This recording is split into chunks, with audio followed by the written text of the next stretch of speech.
Good morning, good afternoon, or good evening, depending on when you are listening to us. And thank you for being in the Material Business Podcast.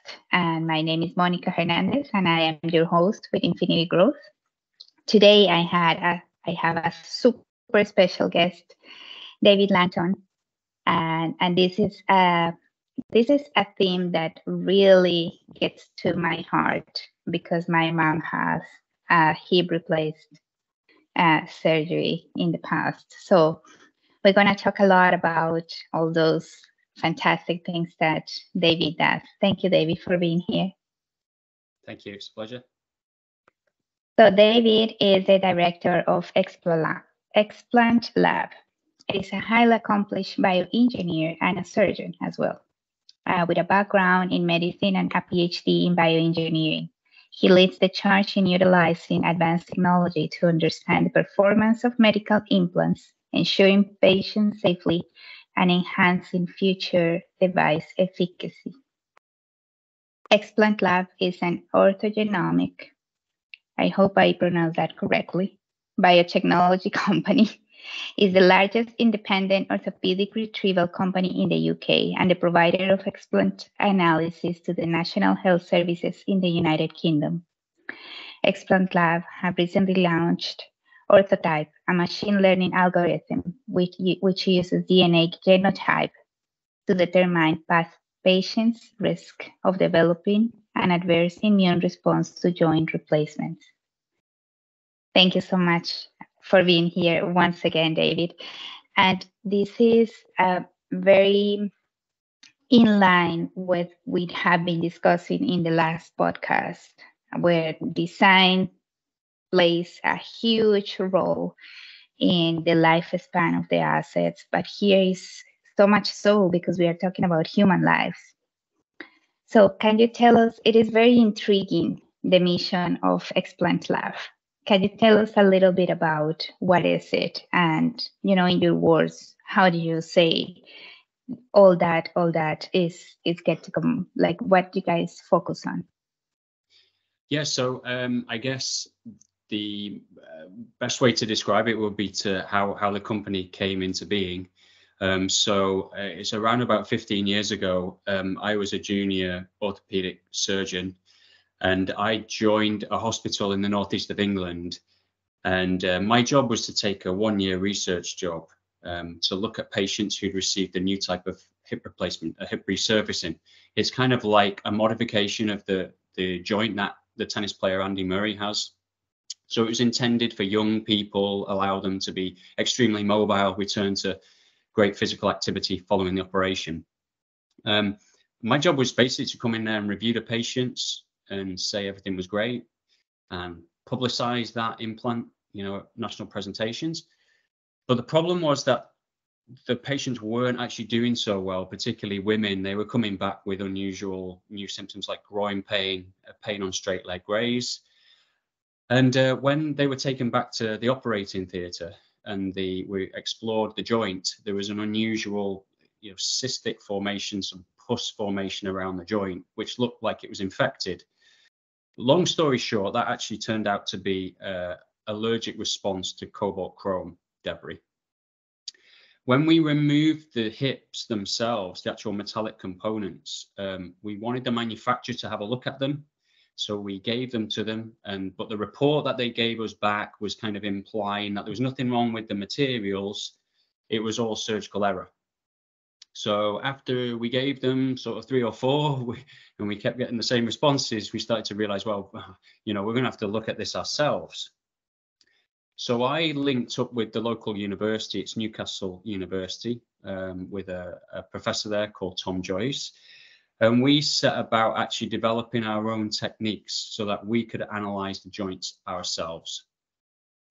And this basically, 1 year turned into, the originally intended 1-year degree turned into me just basically going into research full time and then developing this company. The reason being was there was just no places to have these medical implants independently looked at. The places didn't exist.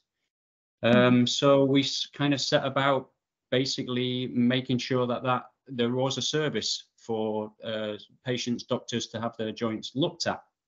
So the basics that we actually, the basic technology that we use, it's not basic technology, which I should say the fundamental technology we use is coordinate measuring machines, so CMMs, which are generally used for automobile and aerospace, as your listeners will know. And we adapted those to program them to scan the implants. So we basically reverse engineer the prostheses, work out where the material should have been when it came out of the factory, where is it now? And that allows us to calculate basically how much material or wear has been deposited into the patient. So as the years went by, we've tried to automate the CMM so that they can multitask and do multiple hips and knees at the same time, reduce labor costs. So then we approached the NHS to see if we could actually offer this as a service for the National Health Service. And so now we provide that at a national level for the UK. Wow, that's a great accomplishment. And it's really interesting, some of the things that you have said, because in industry, like in a water plant, in a nuclear plant, in oil and gas, those deposits get, the deposit gets sometimes accumulated in the bottom of the pipe or something downstream. But here we're talking about humans. So it is, for that reason, it strokes me a little bit, a lot, to know all that. So what are some of the really good, you're able to reconstruct the original form, and then are you able to categorize all those mechanisms? So is that corrosion, is that erosion, is where is what happened? Yeah, so the primary thing that we do, what we're really focused on, is how much has come off, how much material has been deposited, irrespective of the mechanism, how much has actually been deposited into the patient, because that then is going to determine the really critical element, which is the cellular response. Because the reasons why joint replacements don't last forever, although they do, it's a race against time between the life of the joint versus the life of the patient. If the patient's 95, the joint generally only has to last, less than 10 years. You're pretty assured that that's a success. If the patient is 50 years old, that joint's going to be around for a long time. So you have to try and reduce the wear debris that the patient is exposed to. And the reason why you have to do that is that joints don't actually generally fail in the long term for mechanical reasons. They actually fail through the body's immune system becoming immunized to the wear debris. And then the patient's immune cells go after the particles that are released from the implant. And that is very material dependent: size of the particle, number of the particle, total volume. Then you've got patient characteristics that are genetically determined. And then there's age and sex links there as well, which modulate the immune response. So it's our job to really try and go in there. And stage one is categorize, quantify how much material has this patient been exposed to. The second thing that you can then do is look at the cellular response. For example, if you have metallic debris, you can get what can generally happen is you can get a T cell response to metal debris. So it's actually acting as if it's a virus. Mm-hmm. And the immune responses in there can be really, really damaging. It can be really destructive. Whereas if you have polyethylene plastic wear, generally the response is, even though the total wear volume is a lot higher than with metal, the wear responses can be less aggressive. They're a bit slow burn. They can take years and years, and they're predictable before the bone starts to become damaged. And what actually happens in that situation, when the bone becomes damaged, it kind of dissolves around the implant and the implant comes loose. So that's actually the long-term end point of the joints that we're trying to avoid. So you can try and avoid that by reducing the overall wear exposure or making the materials different so they're less immunogenic. But it all comes back to learning. What's failed, what's done well, how much can the body tolerate, what are the genetic characteristics. Really in orthopedics though, we're very much focused largely on reducing the overall wear. So it's very materials focused, if anything. And it's only recently that we're going more into the genetic areas. But yeah, in terms of your corrosion and your wear, obviously very complicated interaction. Nothing purely wears, nothing purely corrodes, particularly in the body. You've got the aggressive, the biological environment further complicates things. You've got molecules like albumin in there, which will actually help towards reducing corrosion and balancing the acid base out. And as an example, what we have learned is that mixed metal modular junctions, particularly in orthopedics, there really are some things to be very much avoided, if at all, unless they're extremely well produced and the materials stay very well fixed. Having a mixed metal combination in a joint replacement in the body really produces some really nasty stuff that the body does not like, particularly with cobalt chrome when it's mated to titanium. That's a common junction which can produce quite nasty reactions. Wow. So all that is super interesting. And then the thing that I'm put in my head is we are learning from the explants. So after we have taken them out of the body, is there something we can do, like in our case, in a refinery?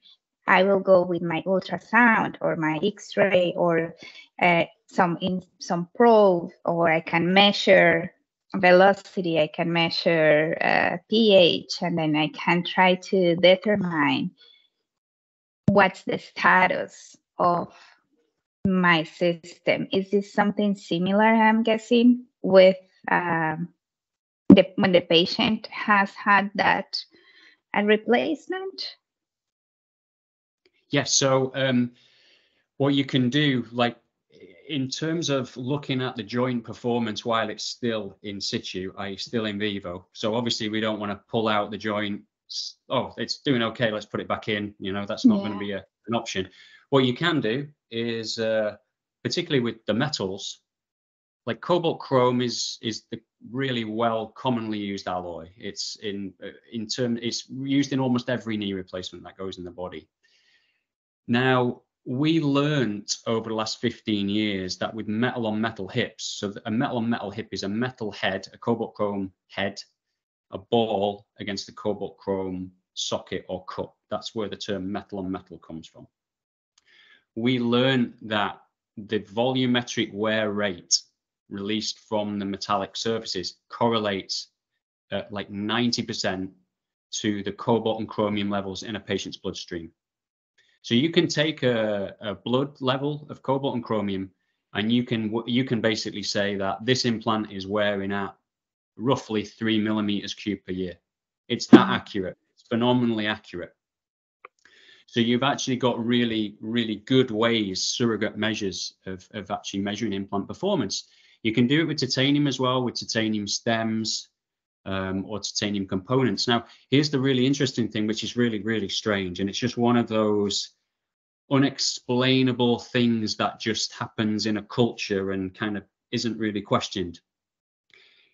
Metal on metal hips they're not commonly used now because the cobalt chrome debris could in some cases be excessive and cause really nasty reactions. So the hip surgeons moved away from cobalt chrome and tending towards using more ceramic combinations with polyethylene now. The knee surgeons don't actually believe cobalt chrome is a problem at all, and they don't even measure cobalt chromium levels in the blood. I mean, I've done many polls on this, and knee surgeons do not measure blood metal ion levels because they don't think hardly any cobalt chrome is shed from a knee. But all the evidence recently which is coming out is actually showing that actually the cobalt chrome release is higher than we thought. The reason why they haven't thought it's a big problem is that you have a plastic sandwich, a polyethylene sandwich in between the metallic components. But what seems to be happening is that the manufacturers have tried to improve the wear characteristics of the polyethylene. But now that polyethylene might be more resistant to wear, but now we might be shedding more metallic debris in place of the polyethylene. It's one of those classic situations of you try and fix one thing, but it's a link in a chain. You might have consequences upstream or downstream. So we're in that really strange situation where we can measure cobalt chromium level. We do know that cobalt chromium levels are linked to patient pain and to outcomes, but knee surgeons just don't take them. It's really strange, whereas hip surgeons do take them. And the weirder thing still is all the hip surgeons are knee surgeons and knee surgeons are hip surgeons, but it's like you wear a different hat when you go in to do a knee surgery as you do the hip surgery. It's sort of a strange situation we're in right now. Wow. So if there is anyone listening and in your families, in your friends, you have knee surgeons, make them listen to this, because it is really something like we have the evidence for what we are saying.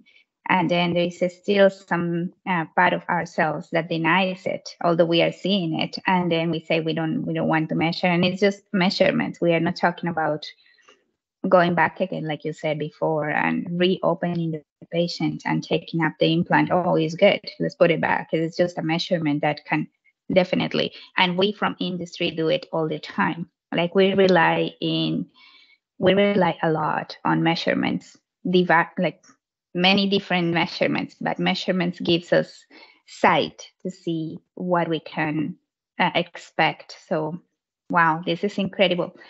When we spoke before, you mentioned also that one of the other kind of rocks in the road or roadblocks is sometimes you don't get those explants.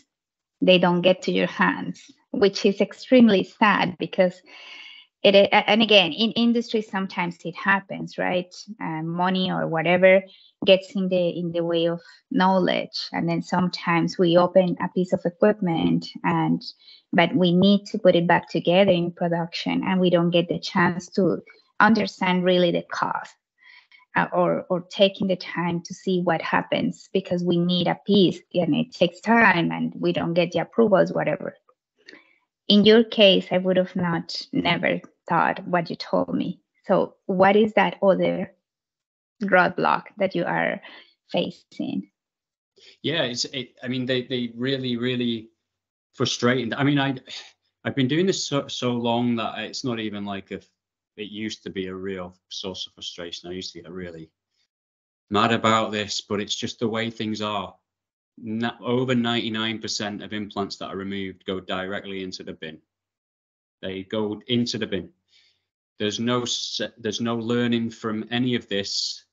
And it's not about picking up on mistakes. It's about picking up on variables that are associated with success. You know, the implant might have lasted 40 years. It's still useful to look at because you know that that's done well. You can learn so much, but you can only learn as much as the data that you generate, and that is limited by your number of samples. So just the more samples, the better. Now, what some people might say is logistically, it's too complicated, it's too expensive to look at implants. The people who say that are the people who've never actually asked about the cost of doing this. You know, they just make assumptions. But the way you can set up CMMs, the way you can set up cleaning, you can do this in big numbers, really, really cost effectively, actually. Really quickly as well. You know, if a knee comes in, hip comes in 12 noon, you could have a report in the medical notes by the next day, you know. So it can be done. In the UK, we had a parliamentary investigation into this in about 2013. They said, yeah, it's very useful, but the cost will be too high, it'll be too complicated. They never asked us how expensive it would be or how complicated it would be. Now that the NHS is fully on board, it should make things easier, but actually in practice, it's not. It's purely, I don't know what it is. I don't know whether surgeons don't believe in it or whether they just tired after operations or whether they're not aware of the service.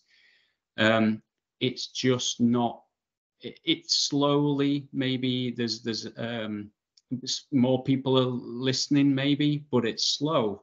And right now, like I say, I would say we get 1% of the implants that come out. And it really is as simple as, you know, you've got a slight fault with your iPhone, let's just throw it in the bin, or you've got a plane crash, let's just sweep up the debris and not bother looking at it, you know. Mm-hmm. And the costs involved in failed implants are absolutely staggering. It's not just the costs of the surgery, it's not just costs of the implants, it's the impact on the patient. They are generally going to have a far less successful outcome after the revision, the repeat surgery. There's impact on the government because patients won't go back to work, loss of tax. There's impact on the patient's social circle. There's impact on taking up theatre time for primary revision. So that means patients walking around with arthritis are backlogged because we're dealing with the failed implants. And, you know, the costs of this are actually forecast to, well, the numbers of revision and primary joints are forecast to double over the next 20 years. So there are papers that actually in the title quite explicitly say this will basically cripple healthcare economies over the next years. In the UK, for example, you know, 10% of people in their lifetime will require a joint replacement. So it may feel like this is a bit of a niche area, but you realize it's really not. As patients get older and they get heavier, this is going to be a bigger and bigger problem. And because we're not, you know, humans aren't reproducing as much as they used to, it means we've got older generations who will need help. And there won't be so many young people to bear that burden. For sure. I mean, it is definitely something that touches society in general. And I told you, my mom had a hip replaced, and I have plenty of friends that are at that stage of their lives that they need a joint replaced, either a knee or whatever it is. So definitely, we need to be on the conservative side, and then thinking on the sustainability of these materials for the sustainability of the society. Because like you well said it's going to be a time where people are going to be aging, they're going to have replacements, and then the more understanding that we have about the subject, we can bring that back into the design stage and then create that opportunity for success instead of cutting up last minute when things have already failed and then burden the social system, like you said, the economy, the work, everything, taxes and all that, with something that could have been prevented. So it is absolutely important that we have these discussions. And I thank you very much for being, upfront and coming in here and sharing with everyone that this is an area for potential more investigation, because that is in the UK. But are you aware of something like this existing elsewhere? The Retrieval Service, there's only we have good friends in Australia. So in one large state in the western state of Australia, there's a government-backed unit there, and they've been around for ages, and they're great. And other than that, there are some units, I believe, in Norway that are independently funded, but in general, implants aren't properly looked at. But if they are, the findings are kept in-house with the manufacturer, which is great for the manufacturer, but not so great for the wider audience. But one thing I did want to say as well, just to emphasize, is that joint replacements are incredibly, incredibly successful. So we're not talking about fixing here massive problems. What we're doing here is trying to polish off, make incremental step improvements. So for example, joints fail a lot less than they used to sort of 30 years ago. But the problem is patients are living longer. So maybe the technology has to improve a lot, along with patient demands. But also there's other improvements, like, for example, with knees, it depends on which literature you read or which surgeons you speak to, but there is a consistent figure of about 10 to 20% of knee replacement patients who have chronic pain following the surgery.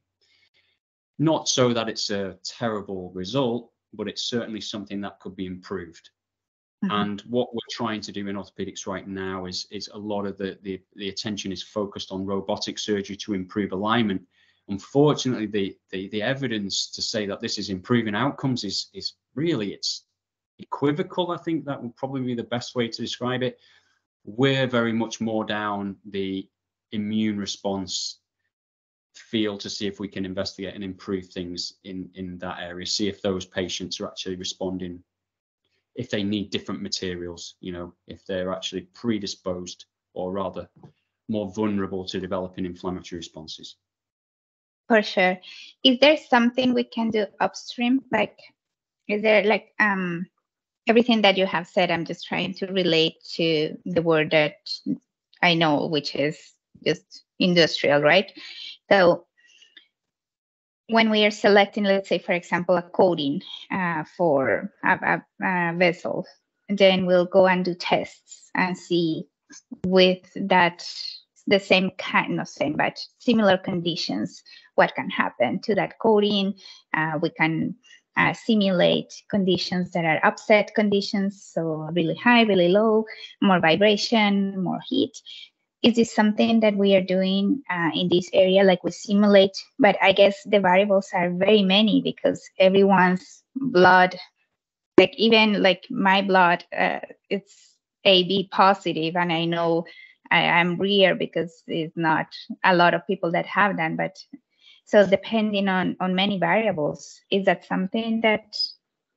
Yeah, so it's a really good question. So I mean, the technology is improving all the time. But there are simulator studies. So we have hip and knee simulators. Now, you only know the deficiencies or the strength in these things as you progress. So basically with hip simulators, with metal on metal, for example, with a hip simulator, it's continuously cycling. You know, so it's simulating a patient doing normal walking, for example, continuous. Now, the issue with that is you get through a huge amount of data over, say, 6 months, several million gait cycles. The problem with that is that continuous movement is not actually what happens in the body. Obviously, you stop, you start, you sit, you lie down. And what was happening, we realized with metal on metal, was that was given an artificial environment, because the more you cycle a metal on metal joint, it actually sucks in a lubricating fluid, which is lost when the patient becomes static again.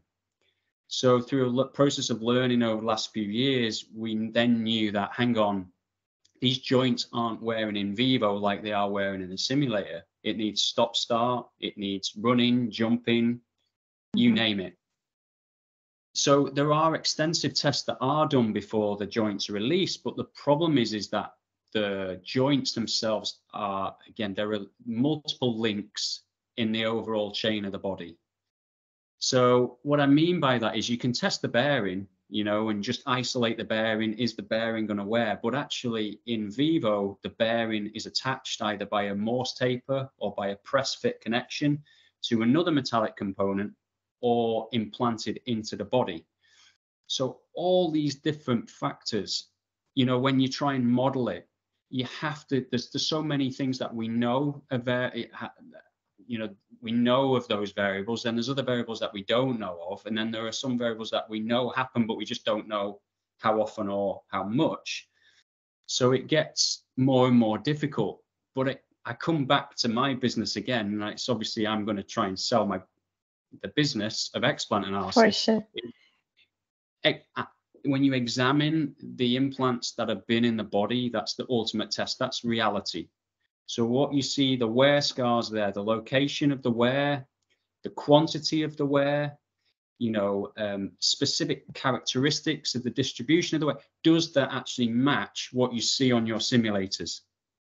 Because I've shown engineers implants, explants that have been in the body, and I show them these patterns of wear, and they go, well, that can't be because we didn't see it on the simulators. And it's like, no, you've got to reverse your way of thinking here. Yeah. The simulators aren't working because they're not matching what you're seeing on the real specimens. Do you see what I mean? So you're coming at it from a clinician point of view, but then you have the engineers coming from the other direction.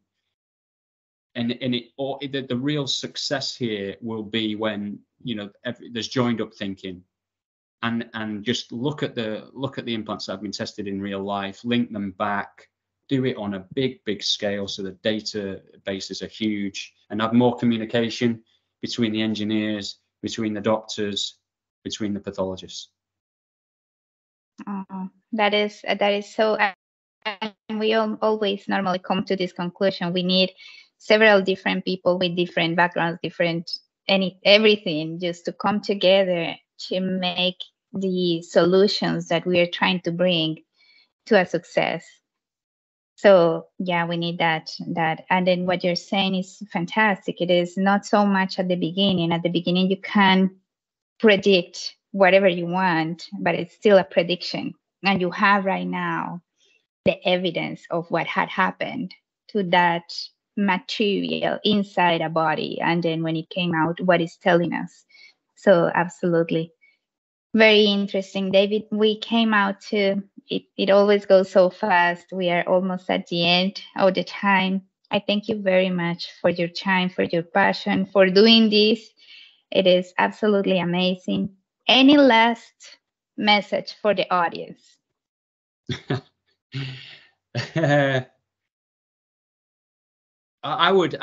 One thing I would say is, I guess there's a few things actually. So I would say the study of implants not only informs implant technology, but it also actually gives you insights into just how the human body reacts to foreign bodies, to autoimmune conditions, to viruses, to bacteria. You know, it all links in. And the other thing I would say is, you know, if you don't know, you go and find someone who does know. And don't restrict yourself to your own specialty. That's the worst thing that you can do. So I always figured, you know, if you're talking materials, get out of medicine, go and talk to some materials expert. And generally the world's becoming more and more specific as knowledge becomes more and more specific. So a materials expert won't necessarily be the expert that you want. You've got to maybe go a bit even more specific than that, haven't you? But then you've got to then realize that they're in one world, and it's all about trying to apply cross knowledge to the sort of the question that you're trying to answer, I guess, but never be always assume you don't know nearly as much as the next person, and just keep asking questions and irritate people. That's right. One of the previous panelists, she said, at the beginning, I always was ashamed to ask why. Now I am proud of asking why all the time. Yeah. Well, David, thank you so much for giving us this time. My message to the audience, like I said before, if you know someone that is in this domain, please send this link to them. I think it's extremely valuable information that we have shared here. We have the tools, we have the company, we have the knowledge. We need to just use it. And yeah, it is something that we keep repeating as well. Thank you so much for being with us, and we'll talk to you on a next opportunity, Dave. And then to the audience, we'll see you in the next 2 weeks. Thank you so much. Okay, thank you. Thanks. Bye.